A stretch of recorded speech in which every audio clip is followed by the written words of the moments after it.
మీ తాకట్టు బంగారం కష్టాలకి good bye చెప్పండి. వెంటనే ఎన్ గోల్డ్ కి కాల్ చేయండి. తూర్పుగోదావరి జిల్లా రాజమండ్రిలో ఘోర విషాదం చోటు చేసుకుంది. పిఠాపురం పంచాయతీరాజ్ ఏఈ కుటుంబంలో ఆత్మహత్యాయత్నం కలకలం రేపుతున్నాయి. గోదావరిలోకి దూకారు ఏఈ నాగరాజ్తో పాటుగా భార్య, కుమార్తె, మనవడు. ఇక రోడ్డు కమ్ రైల్వే బ్రిడ్జ్ పై నుండి గోదావరిలోకి దూకినట్లుగా తెలుస్తున్నాయి. నూకరాజు మనవణ్ణి ప్రాణాలతో కాపాడారు అక్కడ ఉన్నటువంటి మత్స్యకారులు. ఇక గల్లంతైనటువంటి నూకరాజు భార్య మీనా, కుమార్తె సౌజన్య కోసం గాలింపు చర్యలను వేగవంతం చేశారు. నూకరాజు కారును కూడా పోలీసులు స్వాధీనం చేసుకున్నారు. ఇదిలా ఉంటే ఆత్మహత్య యత్నానికి ఆర్థిక ఇబ్బందులా లేక ఇతర కారణాలు ఏమైనా ఉన్నాయా అనేటువంటి దానిపైన పోలీసులు దర్యాప్తును ముమ్మరం చేశారు. నూకరాజు రిటైర్మెంట్ కు దగ్గరగా ఉండగా ఈ ఆత్మహత్య యత్నం మాత్రం కొంతవరకు కలకలం లేపుతుంది. తూర్పుగోదావరి జిల్లా రాజమండ్రిలో తీవ్ర విషాదకరమైనటువంటి ఘటనను మనం చూస్తున్నాం. పిఠాపురం పంచాయతీరాజ్ విభాగంలో అసిస్టెంట్ ఇంజనీర్ గా పనిచేస్తున్న నాగరాజు కుటుంబంతో కలిసి గోదావరిలోకి దూకినట్లుగా తెలుస్తుంది. ఇక మనం యూటీవీ స్క్రీన్ పైన విజువల్స్ లో చూసుకుంటున్నాం. అక్కడ ఉన్నటువంటి మత్స్యకారులతో పాటుగా ఇతర సిబ్బంది కూడా వారి యొక్క గాలింపు చర్యలను వేగవంతం చేశారు. Rajahmundry road cum railway bridge పై నుండి ఈ ఘటన జరిగినట్లు తెలుస్తుంది. అయితే నాగరాజుతో పాటుగా ఆయన భార్య మీనా, కుమార్తె సౌజన్య, మనవడు కూడా గోదావరిలోకి దూకినట్లుగా తెలుస్తున్నాయి. ఇక కుటుంబం మొత్తం కూడా ఒకేసారి బ్రిడ్జి పైకి చేరుకోవడం, ఆ తర్వాత గోదావరిలోకి దూకినట్లుగా సమాచారం రావడంతో స్థానికంగా తీవ్ర కలకలం రేపేటువంటి ఘటనగా భావించాలి. ఇక మత్స్యకారులు అప్రమత్తతతో మనవలను సురక్షితంగా రక్షించారు. ఆ కుటుంబం మొత్తం గోదావరిలోకి దూకిన విషయాన్ని గుర్తించిన పక్కనే ఉన్నటువంటి మత్స్యకారులు వెంటనే అప్రమత్తమయ్యారు. సహాయక చర్యలు చేపట్టి నాగరాజు మనవన్ని ప్రాణాలతో కాపాడినట్లుగా తెలుస్తున్నాయి. అయితే నాగరాజు, ఆయన భార్య మీనా, కుమార్తె సౌజన్య ఆచూకీ మాత్రం లభ్యం కాలేదు. దీంతో వారి కోసం గోదావరిలో గాలింపు చర్యలు కొనసాగుతున్నాయి. మరోవైపు పోలీసులతో పాటుగా సహాయక సిబ్బంది ఘటనా స్థలానికి చేరుకుని పరిస్థితిని పరిశీలించారు. నదిలో గల్లంతైన వారి కోసం గాలింపు చర్యలు చేపట్టారు.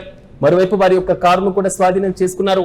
ఘటనకు ముందు నాగరాజు ఉపయోగించినటువంటి కారును కూడా పోలీసులు గుర్తించి స్వాధీనం చేసుకున్నారు.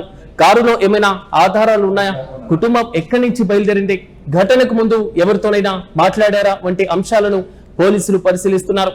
ఇదిలా ఉంటే బ్రిడ్జి పైన వారు ఏ సమయంకి వచ్చారు, అక్కడ ఎంతసేపు ఉన్నారు అనేటువంటి వివరాలు తెలుసుకునేందుకు పోలీసులు అందుబాటులో ఉన్నటువంటి సీసీ కెమెరా ఫుటేజ్ ను పరిశీలించేటువంటి అవకాశాలు కనబడుతున్నాయి. అయితే ఈ ఘటన వెనుక అసలు కారణం ఏంటన్నది ప్రస్తుతం మిస్టరీగా మారింది.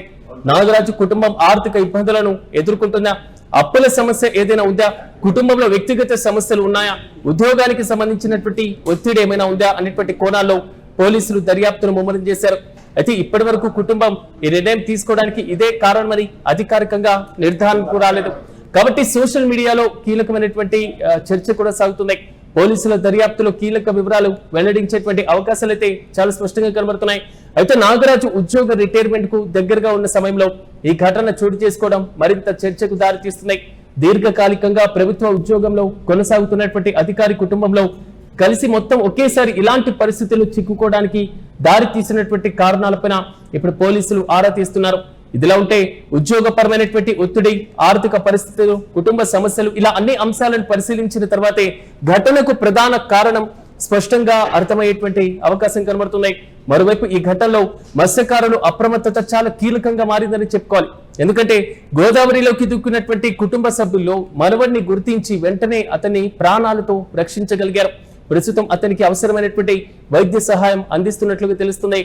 ఇక కుటుంబంలోని మిగతా సభ్యుల కోసం ఆచూకీ కోసం గాలింపు చర్యలైతే కొనసాగుతున్నాయి. ఇక ఈ ఘటన తెలియడంతో నాగరాజు కుటుంబ సభ్యులు, బంధువుల్లో తీవ్ర ఆందోళన నెలకొంది. అసలు ఏం జరిగింది, కుటుంబం ఎందుకు ఇలాంటి నిర్ణయం తీసుకుంది అనే ప్రశ్నలు వెల్లువెత్తుతున్నాయి.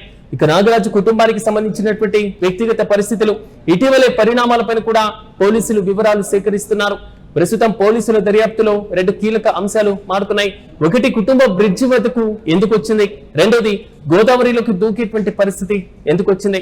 ఇక కారును స్వాధీనం చేసుకుని సమీపంలో ఉన్నటువంటి CC camera footage, phone call వివరాలను పోలీసులు కుటుంబ సభ్యులు లేదా సన్నిహితులతో ఇటీవలే జరిగినటువంటి సంభాషణలు వంటి అంశాలు ఆధారంగా చేసుకుని పోలీసులు దర్యాప్తును కొనసాగించేటువంటి అవకాశాలు కనబడుతున్నాయి. అయితే నాగరాజు, ఆయన భార్య, కుటుంబ సభ్యుల ఆచూకీ లభించేటువంటి వరకు ఈ ఘటనపైన పూర్తి స్పష్టత వచ్చేటువంటి అవకాశం కనబడుతుంది. ఏమైనా రాజమండ్రిలో జరిగినటువంటి ఈ ఘటన తీవ్ర విషాదాన్ని మిగిల్చింది.